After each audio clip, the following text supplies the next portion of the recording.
everybody. Welcome to the TE Student Career Awareness Day hosted by C3. We're so excited that you're here. If you've been hanging with us all day, I hope you've learned something. And this is the final session and the topic is mentors. I'm Angela Cody. I'm a project executive with Gilbane Building Company. And I'm also the chairman of the board for the ACE mentoring program here in Houston.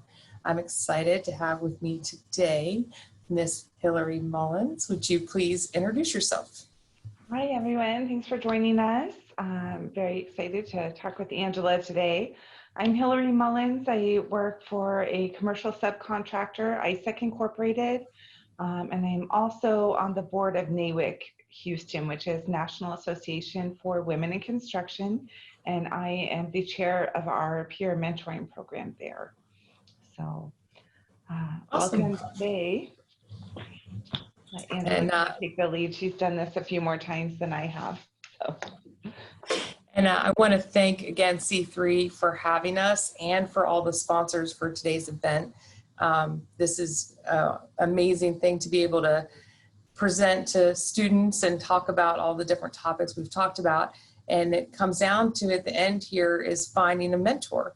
So I think that I'm excited that Hillary and I get to talk about this one today because it's an important step in your career. So I guess I'm going to start by asking you, Hillary, do you have a mentor now? And did you have a mentor when you first started your career?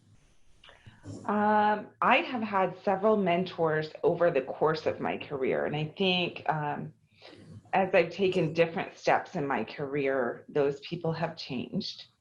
But I think I heard somebody say earlier in the employability skills session, you know, listen to the people who want to take you under their wing. And that's really important. So my mentor currently, I'm not in an official relationship with anybody, but I had some internal goals for myself professionally recently to figure out how to start giving back to the community. And there is another Angela that a lot of us are familiar with who was involved in some of the associations that I work in. And she started to focus on other things and other committees beyond what she had been doing before. And just kind of started going, hey, I bet Hillary can do that. I bet Hillary can do that. So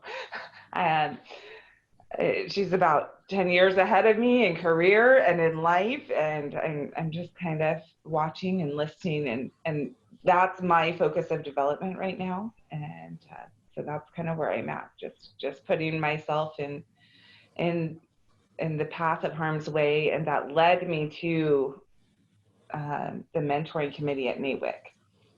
And I think talking through with those ladies and matching up people in a peer group, I've really been able to see how we can focus and how we can help each other. And so I actually have probably 5 different people whose certain skill sets I really admire that I will work on from time to time. But what about you, Angela? Do you have a current mentor? You know, I think when I was young and had chosen this career path, there weren't a lot of women. There weren't a lot of people that I felt comfortable talking about my career with. There were people that either didn't know what I was doing on my personal side of my life, and then within my career, there were people that supported me in my career, but I didn't have a real mentor. So where you said you had like 5 or 6, I call that my board of directors. Okay. That sounds cheesy, but I had a group of people that, and I still do, people that I really looked at as folks that offered me what I needed. Like you were talking about, folks that kind of point you in the right direction or bring you in to envelope your ideas of what you want to become. There were people that I kind of made a list of where I felt some of my weaknesses were. And like, I'm not an overly organized person, so I'm glad this video isn't of my desk. now, it would be pretty bad. But, and then, organizing contacts and how do you keep relationships and network in the industry? Those were things where I'm kind of like, how do I keep all this under control? So I kind of went through and found those people that I admired what they did, just like the Angie you're referencing. And how do you manage your contacts? How do you manage these circles of influence in your life? And how do you keep organized? And they weren't all in the industry. I realized that some of the tools that I needed in my personal toolbox weren't coming from other construction professionals. Sometimes it was coming from other moms or other professionals that maybe were the architect on a job that had an amazing way of handling something, or even a subcontractor who always seemed to have their stuff together. How do you do that? How do you keep yourself so organized? So, and even now, my board of directors is always changing, but there's I think it's folks that I admire their skill set that make me feel like they're my mentor. They don't even know it all the time. Yeah. So, why do you think mentorship is important in your career preparation and while you're going through your career? Why do you feel that's I was really thinking very hard about that the other day, and there were two words that really hit me when you look at why is mentoring important, and then comparing all of the reasons out there with my own experience. Development and intentional progression. I think those are the two things. And by development, it is, spending time on that portion of your life, intentional growth, or even examination. And when you have quality time with a mentor, whether the mentor knows it or not, it gives you some time to reflect and examine and evaluate, and that can be a formal process or an informal process. And that's how people grow. And from the aspect of being a mentor as well, even if, you can compare it to having a sibling, being an older brother or being an older sister to somebody. And, somebody has said to you, you have to be careful because your younger sibling is watching you, and this is how they're going to grow. And so you're in a mentoring relationship just about the very simple facts of life. They're going to dress like you. They're going to talk like you. They're going to, walk on the same side of the street as you do. That all of those types of things, the good habits and the bad habits. So as you grow into your career, of course, most people aren't always going to be working with their older brother, right? Some people do. Some people are very lucky, but we want diverse experiences too. And so that's why you find a lot of people end up having several mentors throughout the course of their life for boards of directors. But I think, it helps us intentionally grow or develop because you see something in someone, in what they've achieved, in how they go about life, and how they handle situations. And I'll tell you, the people that are really, really good at stuff are the people that make life look easy. You don't even think that they're good at it because you don't ever see them struggle. And those are the people who you really want to spend a little bit of time with and figure out why is it that they can make it look easy when it looks hard for everybody else. I probably got a little bit off base there, but no, I mean, you're dead on. I mean, I look at the same thing when the growth of your career. Mm-hmm. I think that having enough, I'm trying to put my words together. Sorry. When you're looking at who your mentors are going to be and where they fit into your life and your career, I always kind of tried to seek out people that were where I wanted to be. Like you said, that somebody was 10 years in front of you that does what you want to do, or you admire, or just has that, has a skill set that you admire, but you also want to emulate. You want to be able to, how does that person do that? How does that person juggle it all? If it's someone that has a family or someone that has multiple things going on in their life. How do they get all that straight? Yeah. And then not feeling that you're a burden to that person either is very important, because I think I feel that a lot of people underestimate that how much their mentors really appreciate being a mentor. I think that there's a lot of people that thoroughly enjoy being a mentor, and they may have busy lives and they may seem like they don't have time for you, but it's their best part of the day. That is the best thing to do. 100%. And I'll tell you, I got to a point last year where I've been in construction for 20 years. And, you know, a lot of people now who've been in construction for 20 years are very few people that have been in construction for 20 years. Mm-hmm. In the downturn, you know, the construction slowed a lot and it's still picking back up. But I looked around the room and I realized all of a sudden, I am the oldest person here and everyone's asking me all these questions like I'm the expert. And I said, wait a minute. I'm like the middle of the road, part of the team person. The boss is just late. And they're like, well, you know, you've been here longer than all of us. And I was like, oh, okay, well, it's time to give back then. If now I am the oldest person in the room, it's time to really start giving back and mentoring. These people are looking at me saying that they can find value. And giving back and teaching even the small things and just spending time and encouraging somebody who's excited about being in the industry, who's excited about doing a good job, is so rewarding. It's so rewarding to spend time with someone who's excited about getting involved in a similar career and wanting to do a great job at what they're doing and wanting to know how. And you cannot replace that feeling. And it is very beneficial from both sides. And it's also, just so everybody knows, it's one of the top ways of learning new leadership skills for people who are mid-career, you know, and really you've mastered your craft or your job, and then now it's time to start really learning leadership skills. Being a mentor is the number one way to do that as well.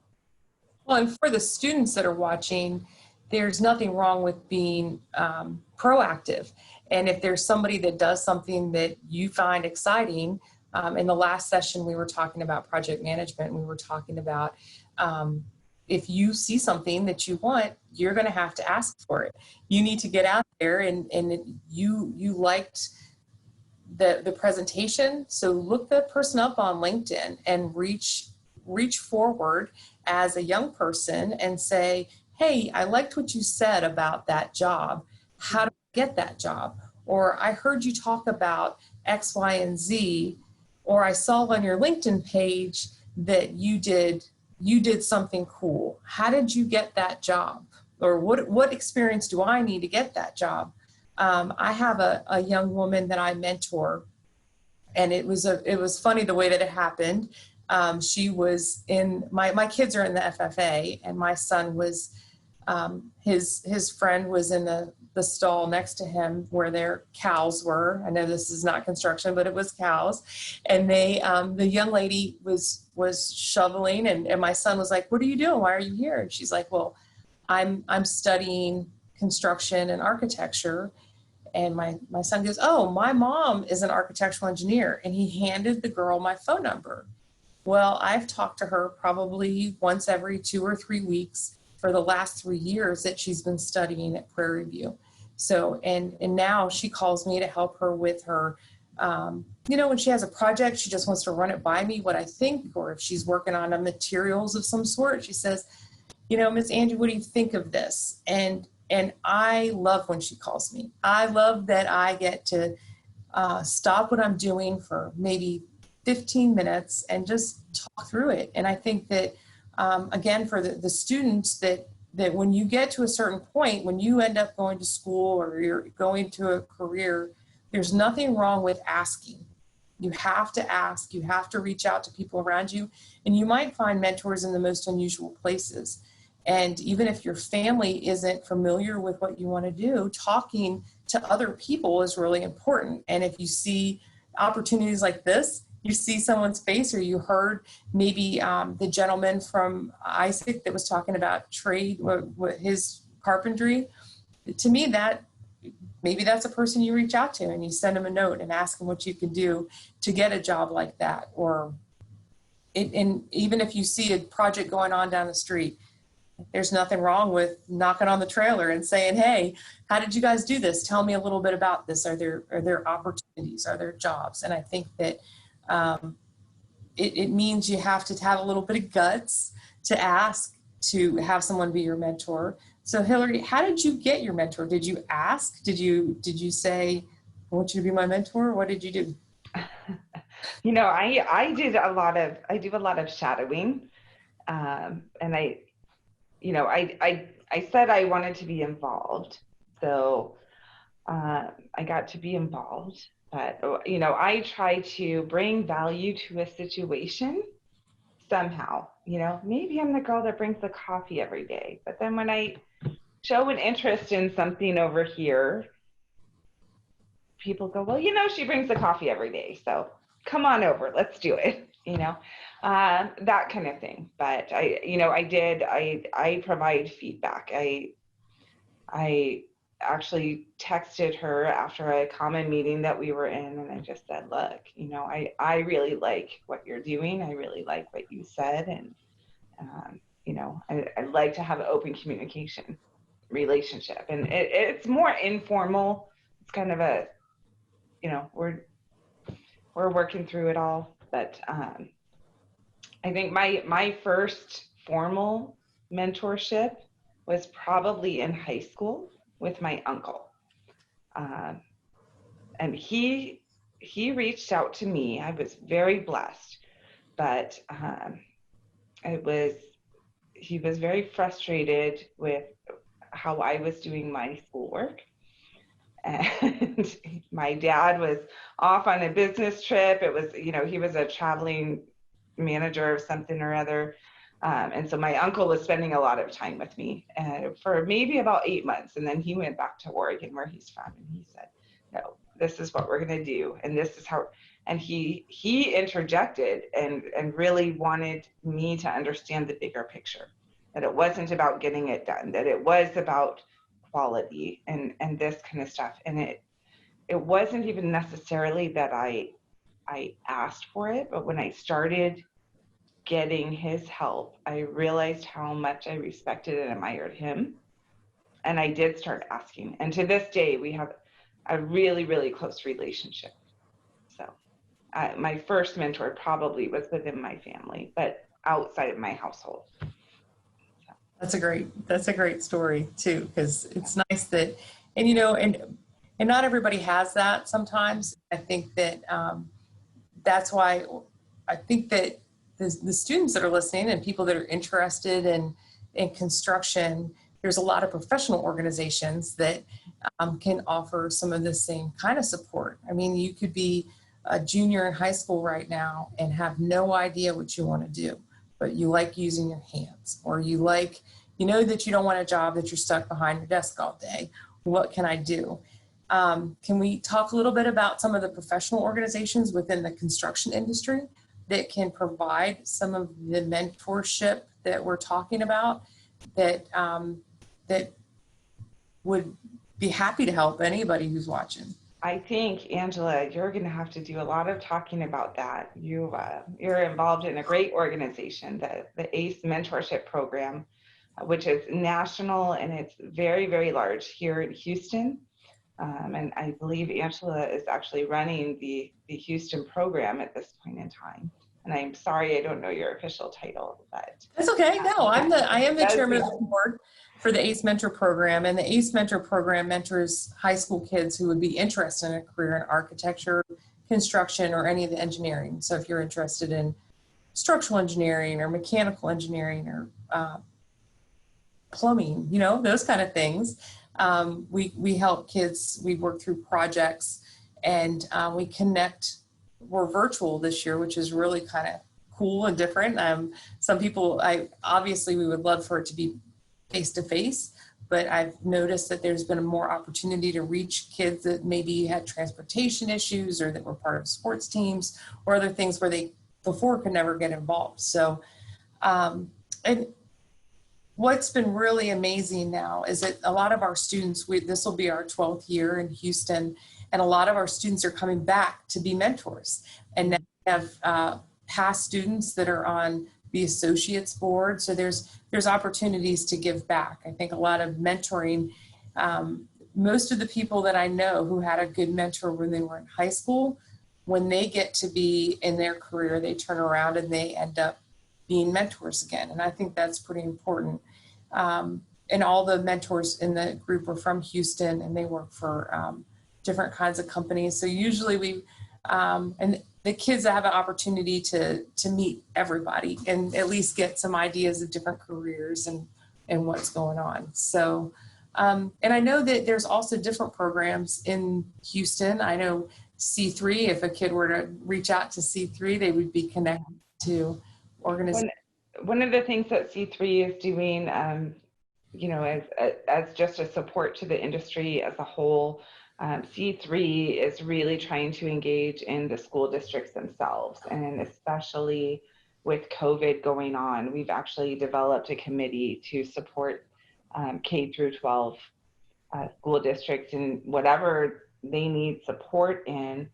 We are involved in career awareness and career fairs for sure, on usually twice a year basis. But having worked with a couple of the school districts myself, I know that some of the CTE programs, if the students will ask their counselor, hey, I would like a mentor, the CTE leaders in those programs will reach out to us here at C3, and we'll work on making something happen. So I think there are probably, mentoring is something that's getting a lot more recognition and becoming more formalized. So you're going to start seeing a lot more programs open up, I think, that are industry specific. But I know a lot of the high schools, you should be very comfortable to reach out to your counselors. They have internal programs as well. And there are just so many schools. I couldn't begin to enumerate them all. But us at C3, we've got a committee, and Angela and I actually both are on the committee, so we'd be happy to help source a mentor if you really are looking for somebody and ready to reach out and maybe just need a little guidance on putting a pin on the right person to start an initial mentoring relationship. Yeah, and I think if you're interested in a trade of some sort also, you can, there's a lot of apprenticeship programs. Even if you, and when you start researching, if you want to go to school or get a certificate or do different types of training to further your dream of what you want to do in the construction industry, there's a lot of different avenues as well to find your mentors. Mm-hmm. So I feel that as the industry grows, and the faces change a little bit. I mean, I don't think when people sign on and talk about construction, they expected to see me and you, yeah. Right? But I think that that's changed a whole lot. And I think that there's quite a few, it's just an incredibly diverse place to work as well. And I think that looking for mentors that look like you and have similar alignment isn't as difficult as it was, 20 years ago. I'm going to date myself. So even you're part of NAWIC, which is the National Association of Women in Construction. That offers, when you're out in your career, you can also be a mentor or have a mentor within that organization, correct? Yes, and so there are lots of organizations as you get into the secondary post-education. I know the unions have apprenticeship programs, as well as a lot of the trade schools will have programs where they will kind of match you up and give you a path to follow, but also there are mentorship programs that you follow within that. NAWIC, it is the National Association for Women in Construction. So we have a peer mentorship group which has been highly beneficial, and like to see those start in many of the other associations within the trades. And as I said, I think they are beginning to. I think they're really, people are identifying, the value that it brings to your own skill set, just professionally, and employers are really helping to move those along and make them a priority. Right. And I think, for as much crap as young people get for always being on their phones, this is an incredible resource right now. I mean, this is a resource where if you have a dream, if there's something that you want to do, Google it. Google, ballpark construction in Houston, or creative arts construction Houston. If those are the kind of things that you're interested in, then that's where you can start. You'd be surprised how many different companies, if you reached out to a company that, because you love doing plaster work, they would be all over helping you, and they would talk to you. Maybe they would connect you with someone. And if they don't respond the way that you want, don't give up. Do it again. Call someone else. Don't get discouraged either. I think that there's a lot of opportunities. You live in the 4th largest city in the United States. There is plenty of people that want to see you succeed.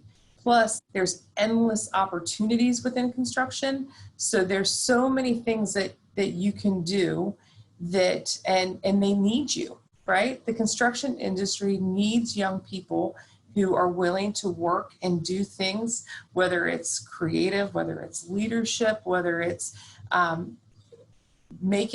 building the actual building. And if, as much things are done by robots and computers, that's not going to happen in the field for quite a while. We need as many people as possible. And the career path is endless, and you just need to ask, and we can help you find the right people. I'm on LinkedIn. I'd be happy to help any of the students that see it. Hillary, I'm volunteering you too. I'm on LinkedIn. Follow me. And, as Angela said, if there's something you're specifically interested in, C3 has hundreds of member companies that get involved in all sorts of construction. So if we don't have a person or an answer for you, we have a lot of people we can ask to help you find some answers to your questions and build some relationships. So we're very excited to be able to present to everyone today and share with you the opportunities that are out there. We don't know that they're visible enough, and every opportunity we get to speak to the younger generation, that the next shift that's coming in, that it's getting to be a better and better career path in construction as time goes on. The quality of work, the safety of work, the creativity, the technology involved in this construction industry since I started 20 years ago has evolved like night and day. It's not even the same place. So I encourage you to keep an open mind and come on out and explore. So thank you so much, Hillary, for joining us today, and thank you, C3, for hosting this incredible event. I hope everybody had fun today, and thank you to all the sponsors again for supporting this event, and we look forward to hooking you up with the right mentor, right, Hillary? We're going to get going. Okay, thank you. Bye, everyone.